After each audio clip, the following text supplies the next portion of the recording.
그럼 하락기를 앞두고 있으면 파는 게 낫다는 얘기시네요. 못 버틸 것 같다. 지금 많이 영끌했다. 그러면 가능하면 파시라. 누구나 내 집 마련하는 그날까지 오늘 이현철 아파트 사이클 연구소장님 다시 모셨습니다. 안녕하십니까? 안녕하세요. 이 전편에서 내년 집값이 정체기에 머무를 것이다. 정체기가 좀 지속이 될 수밖에 없다. 이렇게 전망을 하셨는데 또 가장 큰 변수가 또 하나 있잖아요. 내년에 대통령 선거.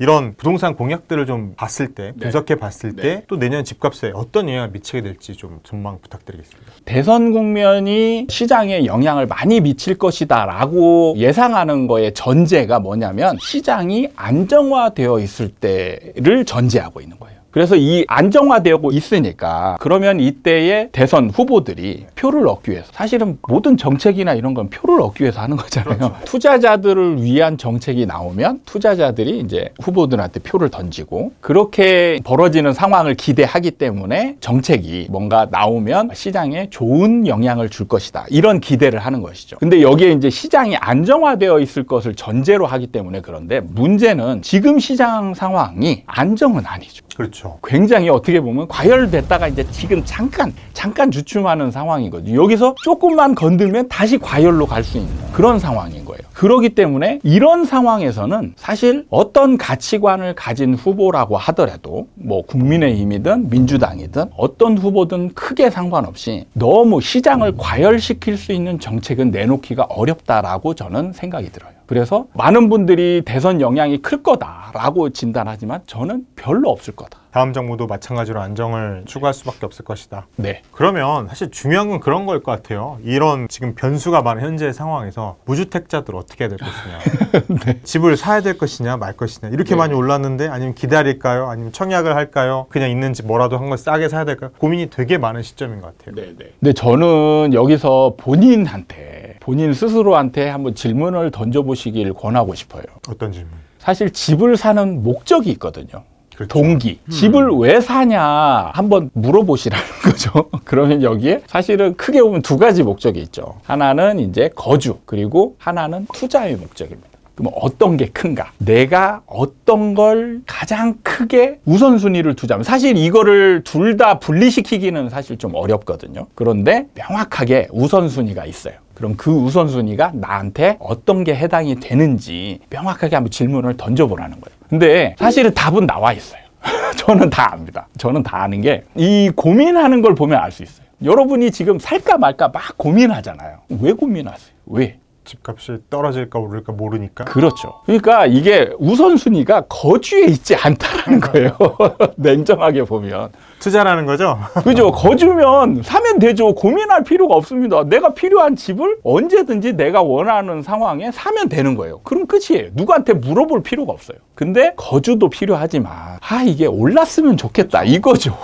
내 우선순위를 두자면 저는 시세 차익의 우선순위가 훨씬 크다라고 보고 있어요. 제가 이제 상담을 정말 많은 수천 명을 상담해 보면 한 명 예외에 있는 사람은 제가 본 적이 없습니다. 저 떨어질 물건을 사고 싶어하는 사람은 없죠. 네. 그래서 답은 나와 있어요. 제가 이미 일부에서 시장 상황을 어느 정도 진단을 해드렸습니다. 이제 안 올라가요. 정체기 엔드 그 이후에는 하락기에 접어들 것이다. 근데 지금 고민하는 분들하고 이렇게 얘기를 해보잖아요. 이분들이 전제가 달라요. 올라갈 것 같다는 거죠.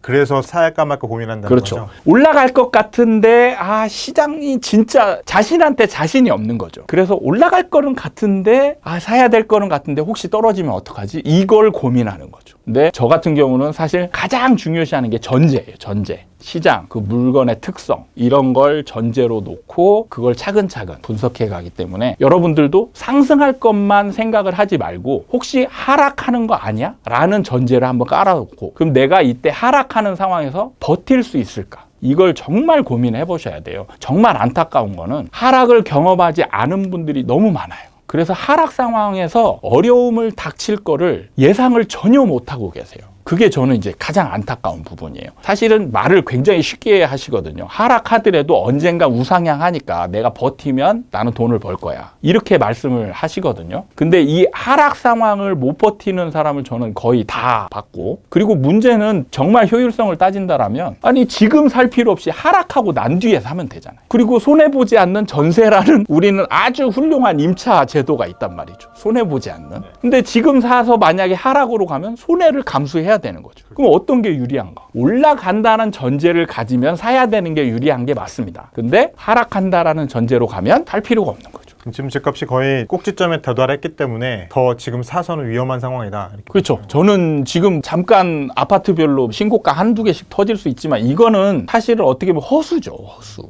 연결이 쭉 되어야 이제 진짜 올라가는 건데 정체기에서 나타나는 신고가 한두 개 터지는 건 허수다. 이렇게 보고 저는 이제 하락 쪽에 무게추가 많이 기울었다. 이렇게 보고 그럼 하락을 전제를 했을 때 과연 내가 어떤 행동을 하는 게 유리한가? 내 재산을 지키려고 한다면 사실은 이럴 때는 안 사는 거 낫고요. 그런 다음에 떨어진 뒤에 싼 가격에 사는 게 엄청 효율적인 거죠. 또 청약을 기다리시는 분도 계시네요. 3기 신도시도 있고 뭐 사전 청약도 하고 이러는데 청약은 저는 이제 확실하게 시세 차익이 기대되는 데는 넣으십시오. 넣으시는데 점수가 애매한 분들 있죠. 네. 애매한 분들은 저는 이게 참 사실 독이 될 수가 있거든요. 그것만 기다리고 있다가 아무것도 못하는 경우가 그러니까 제가 너무 많이 본 게 이 청약 점수가 애매한 분들이 상승장에서 집을 못 사고 청약 점수 스펙 만들려고 계속 일부러 집을 안 사고 버티는 거죠. 무주택 기간을 늘리기 위해서. 버티다가 근데 문제는 버텨서 좋은 시점에 될 확률이 높으면 좋은데 이게 문제는 대부분이 지금 3인 가구, 4인 가구잖아요. 가점이 낮고. 그러면 5인 가구한테 다 밀려요.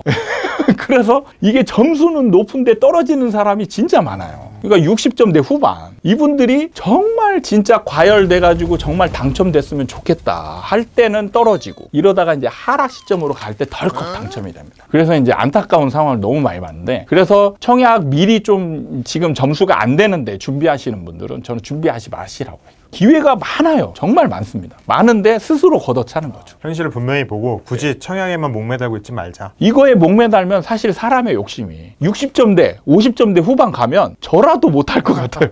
저라도 아까워서. 그렇죠. 몇 억이 내 손 안에 그 시세차가 확 실현할 수 있는 건데. 못할 것 같아요. 이거는. 그렇군요. 무주택자들에 대한 조언 해주셨고요. 그 다음에 1주택자들도 사실 이 시장에서 굉장히 고민이 많습니다. 갈아타고 싶어도 대출 규제 막혀있고 뭐 막혀있고 세금 내고 나면 사실 취득세, 양도세 내고 나면 사실 내가 지금 살고 있는 집보다 비슷한 수준의 집에 옮겨가기도 쉽지 않잖아요. 그렇죠. 이런 상황은 대체 어떻게 해야 될까요? 제가 이제 예전에 다른 인터뷰에서 팔아라.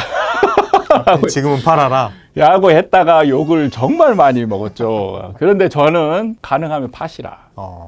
하락을 겪어보지 않았던 분들이 버틸 거라고 착각하는 거죠. 버틸 수 있는 분들은 버티시되 자신 있는 분들은 저는 팔라고는 하지 않습니다. 근데 못 버틸 것 같다. 지금 많이 영끌했다. 그러면 좀 시세 차익이 있거나 이럴 때 지금 빨리 정리를 하시는 게 저는 가장 최선이다. 팔고 어디로 가요? 전세.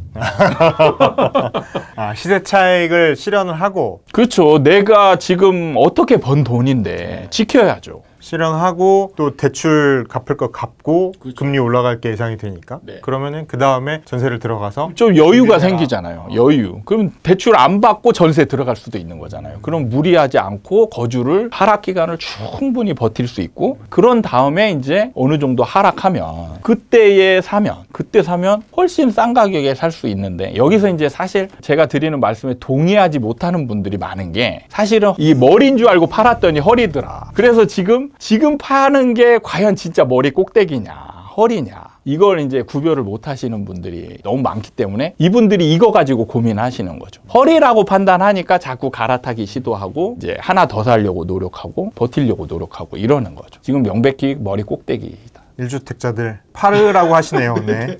그 다음에 이제 마지막으로 다주택자들 사실 지금 굉장히 세금도 많이 내고 사실 버티고 있었잖아요.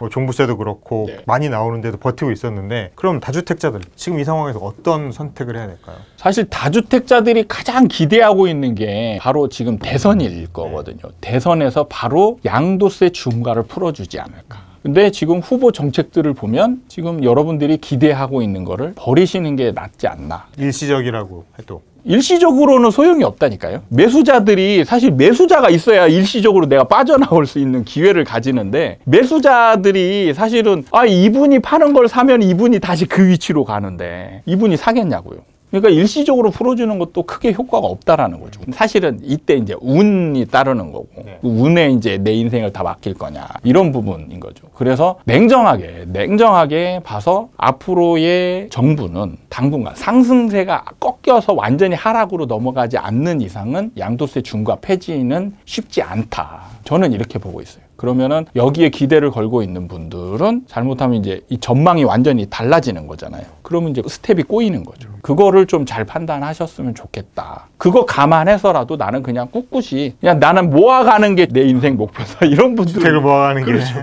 이런 분들한테는 제가 뭐라고 할 수는 없죠. 근데 어느 정도 이제 이런 걸 가지고 시세 차익을 노리고자 하시는 분들이라면 저는 이제 양도세 중과 풀어주는 것을 너무 기대하고 있다가는 스텝이 완전 꼬일 수 있다. 이렇게 이제 말씀드리고 싶어요. 그럼 하락기를 앞두고 있으면 다주택자라면은 파는 게 낫다는 얘기시네요. 사실은 양도 차익이 가장 적은 거부터 이제 정리를 하는 게 그게 가장 순서죠. 세금 적게 내는 그렇죠. 양도 차익이 적은 것부터. 어쨌든 다주택자일수록 이제 세금이 많으니까 그러면 세금이 많을 때 양도 차익이 적은 걸 팔면 세금을 좀 덜 두드러 맞잖아요. 그렇죠. 그리고 그 다음에 팔 때는 주택수가 줄었으니까 차익이 큰 거라도 세금을 좀 적게 낼 테고. 그렇죠. 그런 그렇게 해서 방식으로 가야 그렇게 해서 이제 주택수를 좀 정리하고 그렇게 해야 또 나중에 하락하고 나면 사실 주워 담을 수 있는 게 현금을 확보해놔야 또 하락기에 진짜 써드릴 수 있다. 너무 많거든요. 근데 지금 갖고 있으면 나중에 황금밭이 있을 때 그거를 보고만 있어야 되는 상황이 벌어질 수 있죠. 오늘 이현철 소장님 모시고 현재 부동산 시장에 대한 분석 그리고 실수자들 어떻게 대응해야 될지에 대한 이야기 한번 들어봤습니다. 네, 말씀 감사합니다. 네.